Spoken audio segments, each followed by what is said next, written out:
Martha Vallier. I am me, innately and magically manifesting energy. I am getting ready to go and get grounded here, out here in my backyard. Hi trees, my trees. I hug trees. My favorite tree to hug right here. Another beautiful day. Oh my.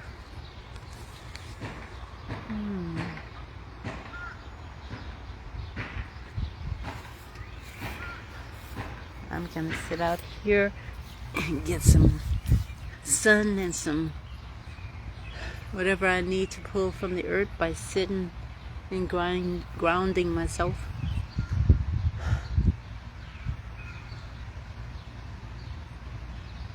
I hope that you all are having a serendipitous day, a wonderful day. It is always a great day to be alive. But those that are not alive and not going through the trials and tribulations of this life, hopefully you're in a better place. As we all know, the body dies. But as nobody really knows, is what happens to the spirit and the soul. The spirit and the soul being the breath of life that enables us to maneuver in this physical body.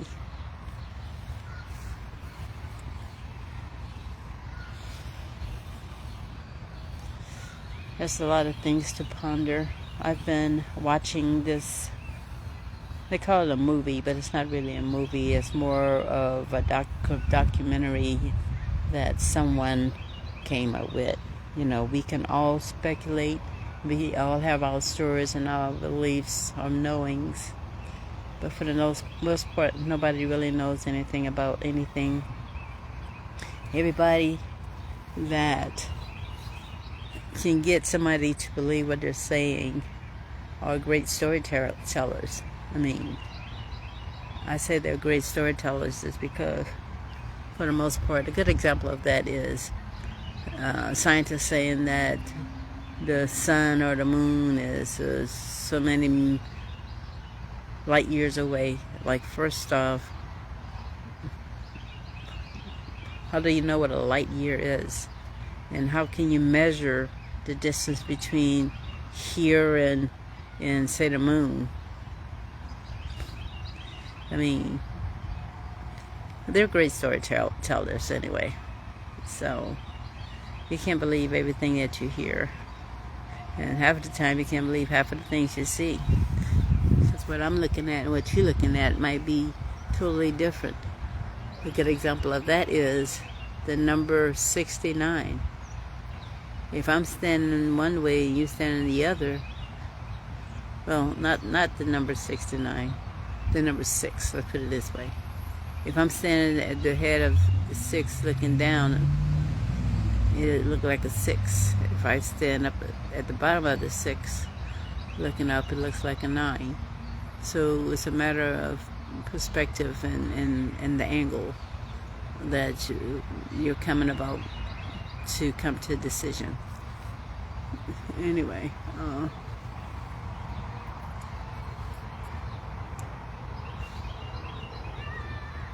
I'm trying to find some content here.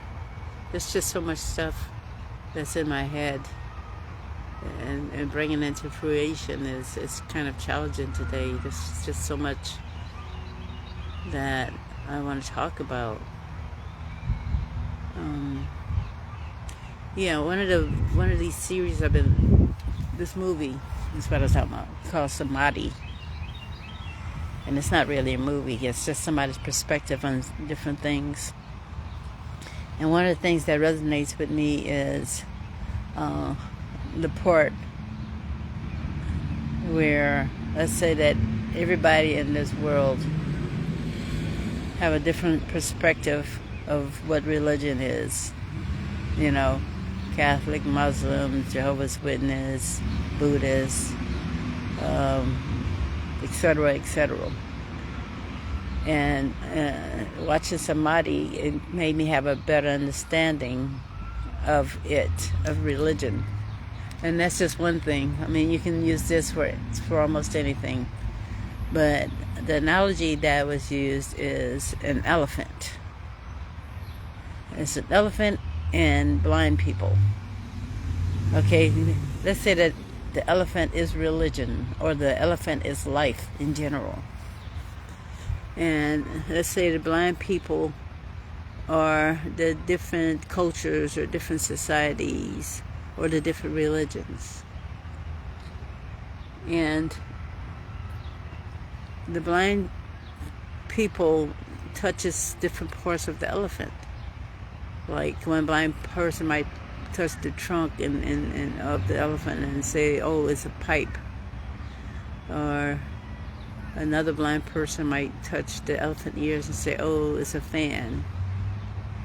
Another blind person might touch the side of the elephant and say, oh, it's a wall.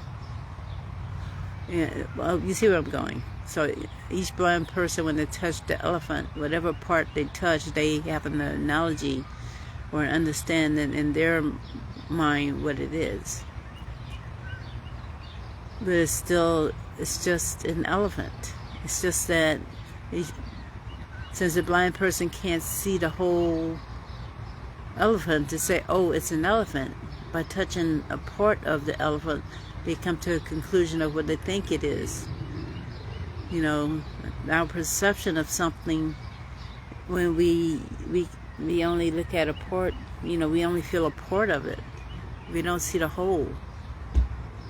So in other words, we all have different aspects of what life is and what this world is and what religion is, based on only knowing what we know based on what we see, or based on maybe what we hear. But we don't know the whole picture of it because we don't see the whole thing. Like I said, nobody knows anything about anything. We only touch a part of it, but we don't know the whole of it. And based on the parts that we touch, we come to a speculation that this is this or that is that. But that's not necessarily true. Well, it's not true. Because we don't know the whole spectrum of life. All we know is a part of it. And that's the part that we experience. But we don't know what it's all about. We don't know why we're here. We don't know why everything, for the most part, is in duality. We don't know, why there's no front without a back, or why there's no before unless there's an after, or why there's love and then hate. We don't know the duality of why things are. And another thing that I learned from, I got an understanding from, like I said, we don't know everything. We basically, we don't know anything about anything, but the speculations in this sense, I get it. At least I feel I do. Like, whenever we go to war against another country, it makes no sense. We're warring against ourselves. I mean, we're all in this world walking around, or not, maybe you're not mobile, but we're all in this world, and we're always trying to get ahead of the next person, not realizing that we are the next person. We're all one collectively in this world, trying to maneuver in this life that we don't understand. We can say we understand, but we don't. We're just here. Every day we get up, and some of us do the same things over and over and over. It's just life. I mean, we're all slaves to this life in whatever capacity. If you have to get up and go to work every day, if you have to get up and don't go to work every day, I mean, it's like redundancy. It's repetitive. We do the same things every day, and I think that we should just enjoy the journey of life, because we don't know what the next moment or the next second is going to bring. So the best thing we can do is try to bring innately and magically manifesting energy, positive energy and love every day, a peace of mind, a peace and a love, no war, no hate, no competition. Just try to love and show compassion for the next person. And if everybody did that, before you know it, everybody would just be happy and loved. And even in all of that, for some reason, life in this world has this way of coming in and throwing a monkey wrench in your day or in your life. And it's a matter of accepting the fact that that has happened, because you can't change it. You can accept it and move on, but you can't change what happened. And if something that happened, if somebody tell you, well, you should have made a better choice, it doesn't matter what choice you make in this life. Everything is inevitable. And me and my youngest son argue about the word inevitable. He have a different meaning. To me, everything that is going to happen is going to happen, no matter what choice you make. If it's a good decision or a bad decision, it doesn't matter. Whatever is going to happen is going to happen. It's inevitable. So we need to stop, trying to be better than the next person, because we're all the same. We just out here in competition with ourselves. So instead of being in competition with ourselves, why don't we just love? Excuse me. I hope no bug went in my ear. It kind of itch. So I'm trying. The choices that I make is the choice I make. The outcome is the outcome of what is already written. I am promoting some dietary supplements through TLC, Total Life Changes.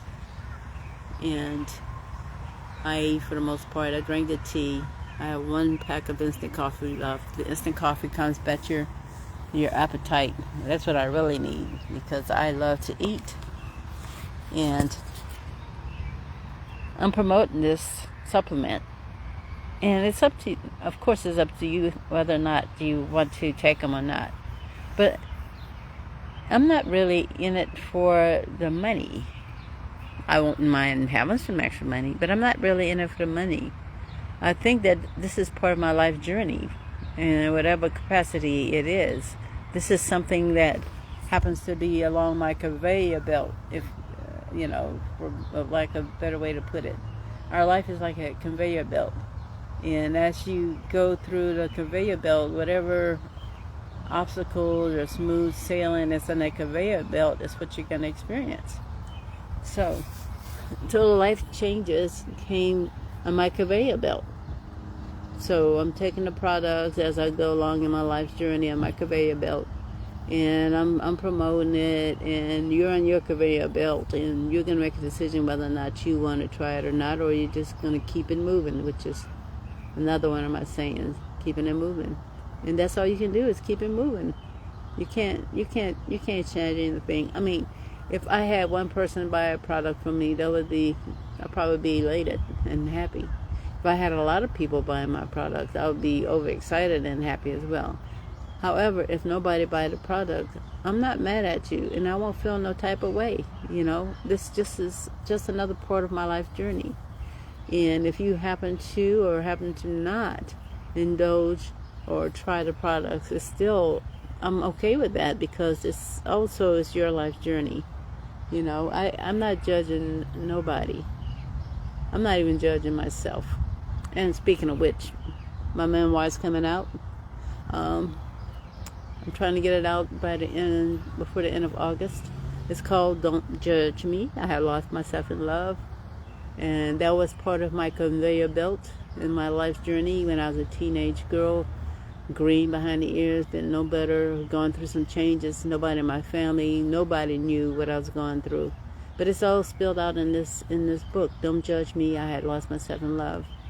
And the book was kind of, well, it wasn't kind of. I wrote the memoir, back when I was 50 years old. That is, what, 20, oh no, I can't count. That was 67 years ago. And I wrote it, and it was kind of like shadow work, if you will. I was writing down memories. Maybe I was feeling some type of way, because based on, the things you've gone through, it can really stimulate certain emotions and have some kind of bearing on your life journey. Now, like I said before, everything is inevitable. What happened to me back then and how I am now, it's all in cohesion. Everything was meant to be the way it is. Somebody's calling me. I can't see. I'll have to call back. Anyway, so yeah, whatever happened to me back then when I was a teenager and to where I am today, it's all in cohesion. It's all a part of my life journey. Everything I've encountered, everything I experienced, even writing a memoir. And I actually ran across the memoir about 3 or 4 years ago, because I moved all the time. I picked up my kids and we moved from this state to that state, or this city to that city, all the time. And one day I was going through some paperwork, purging, and all of a sudden I ran across my memoir, and I was shocked. I'm like, wow, I wrote this when I was 50 years young. I said 50 years young. So I started tweaking it and putting it together, and it took me a couple of years to actually, edit it. And it probably still needs some more editing, and some probably have some, misspelled words. I know my table of contents is all crooked. Excuse me. My excuse is I can only see out of one eye, so everything is not uniform. But it's written, and I judge me if you want. But if I have to publish my own book, print it out, put it out there, just put it out in public, I wouldn't mind selling it, publishing it, whatever, but it's the message that I really want to get out there. And if I don't find someone to publish it, to edit it, or format it, I do have my ISBN number where, I could do paperback. And maybe I'll make some copies and who knows. I should have gotten it, like the ebook thing. So that way I could have just put it out there, And I could still do that. I could still put it out there and let people read it if they want to. I don't necessarily have to sell it. But nobody can steal it, the idea of it, because I have my ISBN number. At least I would hope not. Because it is a very interesting life that I led when I was a teenager. And even today, even though I wrote the memoir and I did my shadow work, so to speak, every now and then, still have flashbacks, and I'll go back and I'm like, hey, that was then, this is now, and I don't want to give away too much of the book. So anyway, I'm all over the place in today's subject. But anyway, samadhi, it's more or less, it's some SAMADHI, samadhi. You can look it up on YouTube.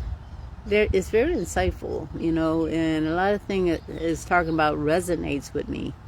But like I said, nobody really knows anything about anything.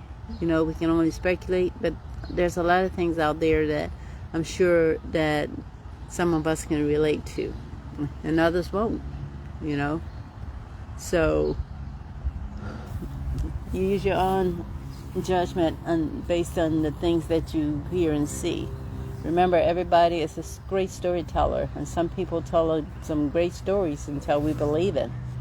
I'm not going to get into religion I'm no longer religious. I haven't been religious in decades, and like, to me, some of the stuff that I used to believe in was a conditioning from birth, from growing up, and then you come to realize that some things are just not logical. It's not logical in the physical sense. It's not. But in the spiritual sense, you can use that part that's not logical and make sense of it in a different way. And I'm not going to get into it because most of y'all are probably just like, if you're watching, like what in the hell is she talking about? She must be a great storyteller. Well, I'm not. I'm not a great storyteller, but I do have my opinions about certain things. I grew up in a Catholic family, and every Sunday my mom would wake us up to go to church. On Saturdays we had to go to confession.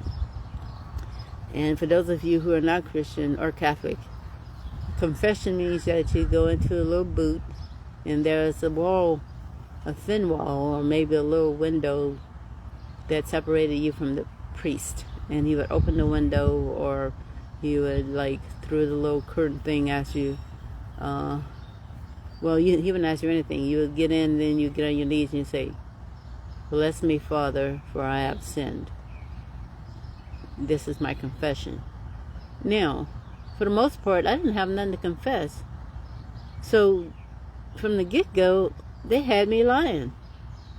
Now, we supposed to be in church, all, true and pure, but I'm in there lying because you had to give them some kind of confession. So I had to make something out of something that I may have done wrong. I had to make it up. And he says, he'll say something like, "Your sin is forgiven, go in peace," or something like that. And then we would leave. And on Sundays, we would go and we would do this, I'm going to call it witchcraft, for lack of a better word. We would go and do this ritual of drinking Jesus' blood and eating his body. What in the hell? And I'm like, with all that, I'm like, the only thing I felt was that they made me into a liar and had me doing a ritual of eating somebody's body and drinking their blood.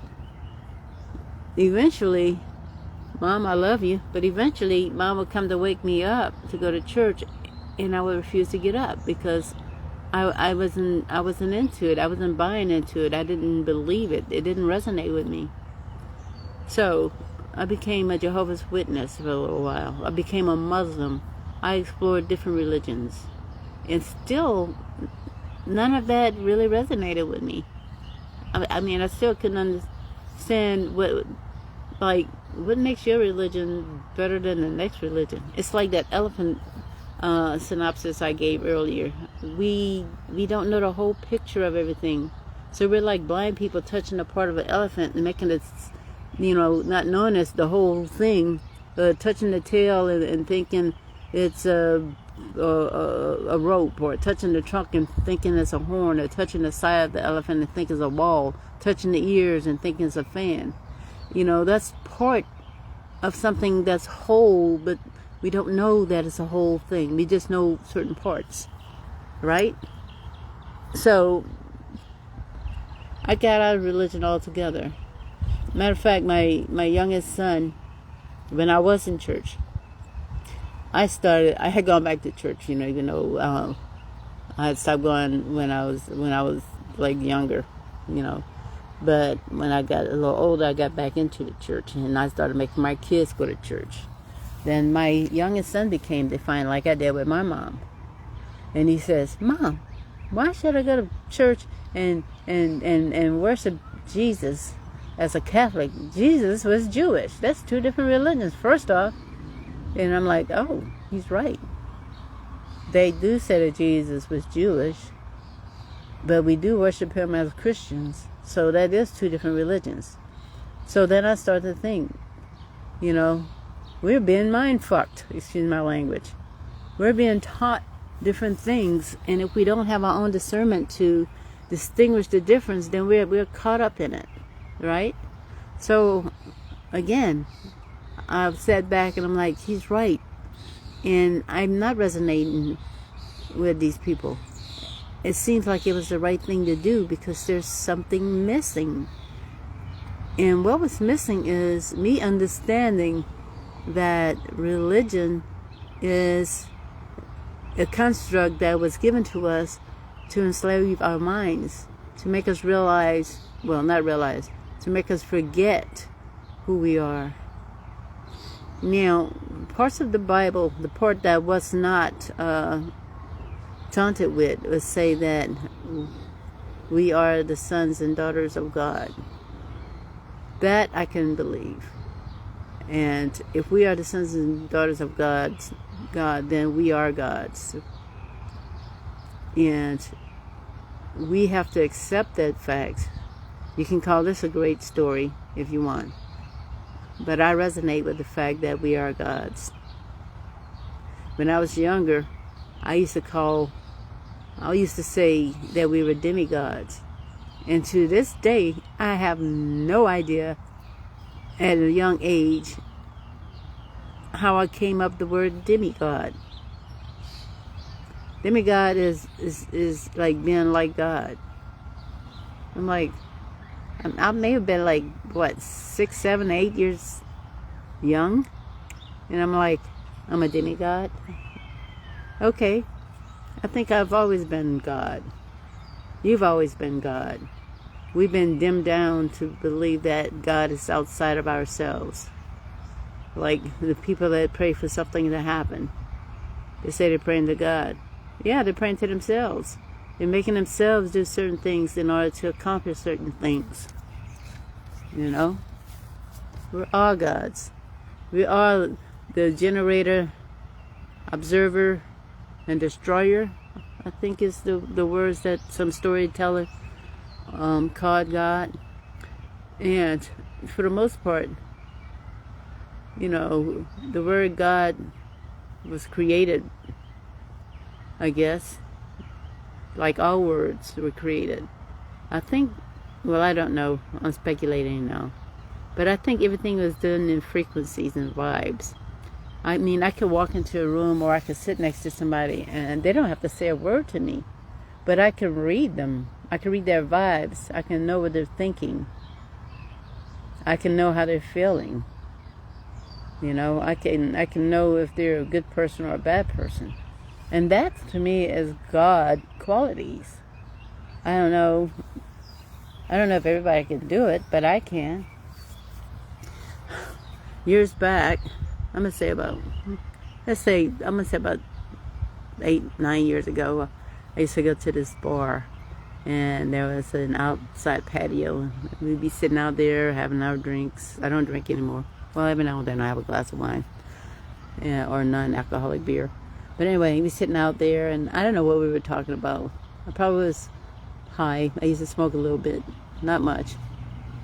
I don't smoke anymore. Cigarettes nor marijuana. But anyway, we'd sit out there, and we'd be talking. And all of a sudden, I just came out of the blue, I'm like, have you ever just lay in bed or sit down and your spirit leaves your body and you go into your closet and you walking through your closet and you're trying to figure out what you're going to wear the next day? And you're looking at everything that's in your closet and you're like, and then you make a decision. And they just look at me like I was crazy and they're like, no. I'm like, I thought that was normal. Like right now, I could leave my body and go home. I'm in Maryland. My family, well, my oldest son lives in North Carolina. And my younger kids live here in Maryland. And my siblings and my nieces, nephews, and cousins, for the most part, live in Louisiana. I could leave my body right now and go and visit them. They might feel my presence, and they might not. It depends on how they resonate. You know, I can go and visit them and you know, and sit with them, watch a movie with them, you know, or whatever. I could do that. And sometimes, if they're really feeling me, they'll call me. And, you've heard the saying, I was just thinking about you, and then you called. That's because you're God's. You are. Well, I am. And it's not blasphemy. It's not blasphemy. I am innately, naturally, and magically manifesting energy. Constantly. So, and we all are innately and magically manifesting energy. It can be positive or negative. That's your heaven and your hell. And I am constantly manifesting positive energy and constantly manifesting heaven. Every now and then hell tries to creep in, but like I said earlier, you have to accept the things you cannot change and change the things you can, and have the wisdom to know the difference. That is the serenity prayer. But I'm 100% resonate with this. I'll accept the things I cannot change. I would change the things that I can, knowing full well that I can't really change anything, but I can try or put into motion that I'm going to change something if I feel I can change it. But the outcome is always inevitable. If I feel like I can change it and I change it, it was meant to be changed. If I can't change it, that means it's meant that I can't change it. It was inevitable. So, it is what it is. So I sit out here and I don't know if I resonate with anybody. I don't know if people just think I'm a great storyteller. Well, I'm not telling a story. I'm telling you all my truth. Just like everybody else tells their truth. And it could be a great story. And some people be telling stories and know that they're telling stories. They just want you to believe them. And then there's people that just tell the truth, their truth. And it doesn't matter if you believe them or not. They're speaking their truth. Excuse me. And that's what I do. I speak my truth. I don't sugarcoat. I don't put salt. I just speak my truth. My truth. And if you resonate, that is all fine and dandy. If you don't, it's still fine and dandy. You have your own truth. So speak your truth. I've said this before, I'll say it again. I've always been a shy person, very shy. And I never really fit in with a lot of people. I've been made fun of, I've been called awkward, square, goofy. Hey, but I am me, innately and magically manifesting energy. And those that judged me, that's in them. That's not me. That's who they are. And it basically, it could stem from them judging me on them seeing a part of me in themselves, so they made fun of me, not knowing that that's parts of themselves that they need to work on. Maybe. I don't know. Their life journey. So, I'm still, for the most part, very reserved, even though I'm in here talking live. I had to get out of my own way, I had to accept the fact that on my conveyor belt, in my life journey, I have to do, I don't have to do anything. Whatever is being done because it was meant to be done. But I got out of my own way on the conveyor belt and say, you know what, if people judge me, let them judge me. All I can do is speak my truth and be myself. So I started doing the YouTube, started doing the exercise on YouTube. At first I was getting these men coming at me and and, excuse my language, getting a hard on because they're watching me exercise. Talking about they always wanted an older woman. No, that's not why I was doing it. I was doing it for me. You know, I was doing it for me, to motivate myself and being accountable for myself to get up every day and exercise. You know, I mean, people were taking it the wrong way, but then again, that's their journey in life. That's their conveyor belt. It has nothing to do with me, really. They want to utilize me to get their Jones off. Well, I mean, that's in them. Whatever. But that's not what I'm about. I'm about my truth. I'm about being a better me than I was yesterday. You know, whatever my conveyor belt or my journey in life brings me, to accept it and keep it moving. Right? So I do this every day. Sometimes I don't even get on camera. I might do some sit-ups or some yoga.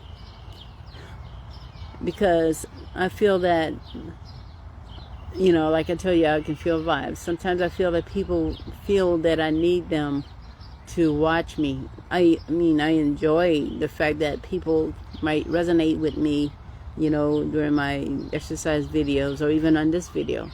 If you can resonate with me, you know, I appreciate that you all are watching and listening. This is my truth. If you resonate with me, fine.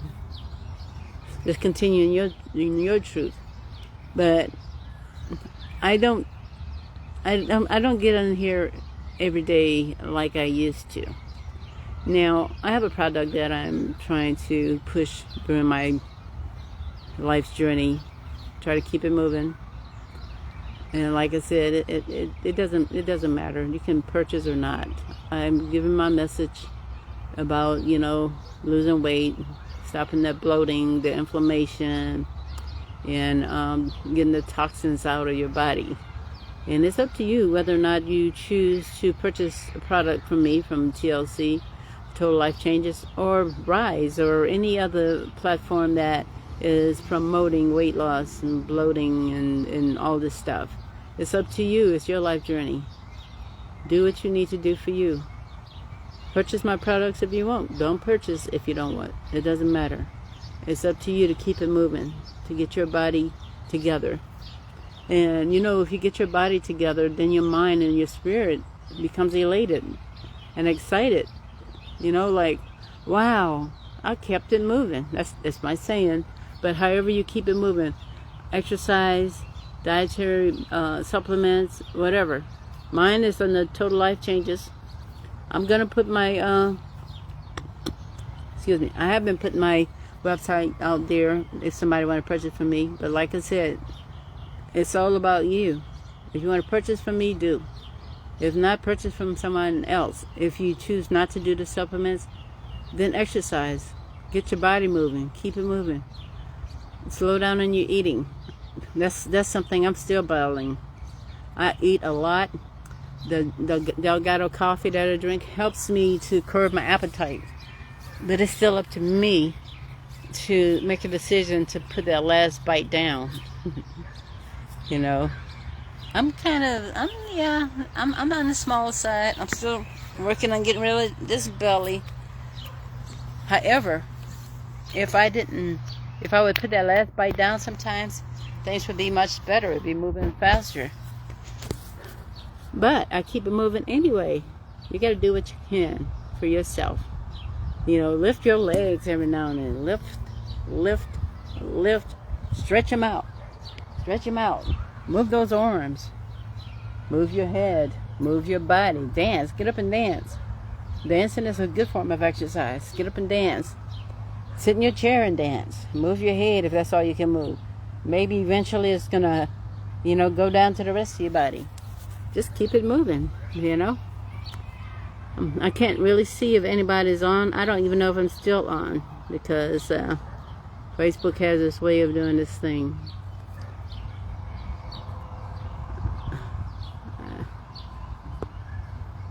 Okay.